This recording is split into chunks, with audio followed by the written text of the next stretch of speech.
This isn't just a tale of infidelity. It's the account of the night my marriage disintegrated, the moment I truly grasped just how deep someone can sink when trust is shattered. It began with a smile. Not mine, hers.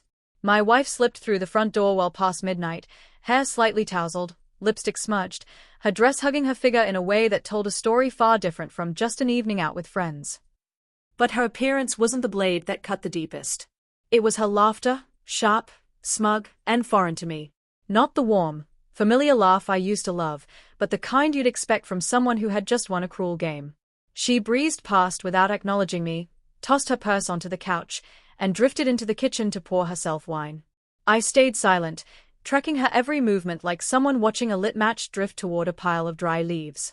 For weeks, I'd felt the ground shifting beneath us, late nights, urgent work calls, and the way she tilted her phone away whenever a message came through. I tried to convince myself she wouldn't betray me, not after 8 years of building a life together. But that night, the truth didn't sneak in quietly. It slammed into me. When I finally asked where she'd been, her mouth curled into a smirk. Out. What? You don't trust me anymore, she said, her tone light but cutting.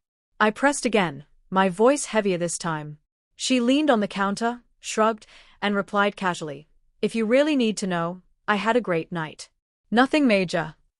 Then she laughed again, that same reckless, taunting sound. Something inside me went cold. I didn't shout. I didn't demand explanations. I simply told her I was going to bed, leaving her there with her wine and self-satisfied grin. She believed I'd swallow the betrayal and carry on. She had no clue what I was already planning. The next morning, I called in sick and began putting my escape into motion. Step 1. The bank. Over the years, I'd quietly built a hidden savings account, originally meant for a dream vacation, but now repurposed for freedom. I withdrew enough for a deposit on a place she'd never find. Step 2. Evidence. I'd already caught glimpses of suspicious texts, seen receipts from work nights that didn't match her stories. That morning, I checked our home security footage from the night before. The grainy recording told the truth. A man had dropped her off, and they'd shared a long, intimate kiss before she strolled inside laughing. It didn't hurt anymore. It fueled me. That evening, I began packing what mattered: clothes, important documents, electronics, all while maintaining the illusion of normalcy. We even had dinner together.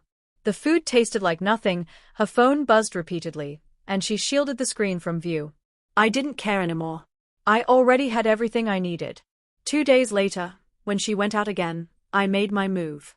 I moved my belongings into the new apartment, then returned to the house for one final task. At the kitchen table, I wrote her a letter, not a rant, not a plea, but a precise, emotionless farewell. I listed everything: the texts, the receipts, the footage.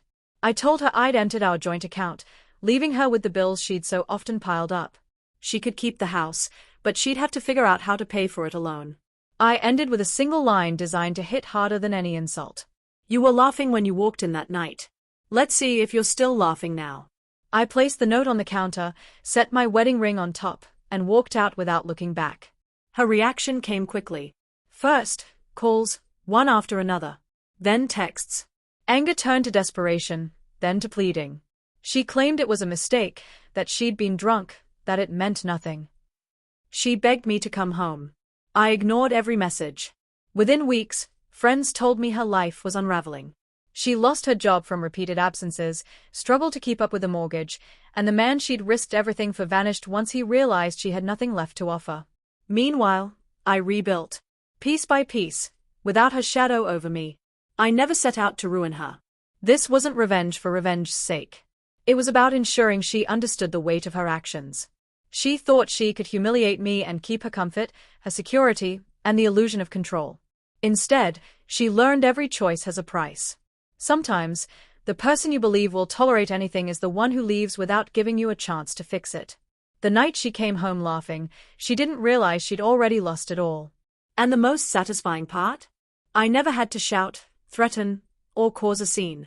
I just disappeared, leaving her with the silence she'd created. That silence, more than anything, made her regret every step that led her there.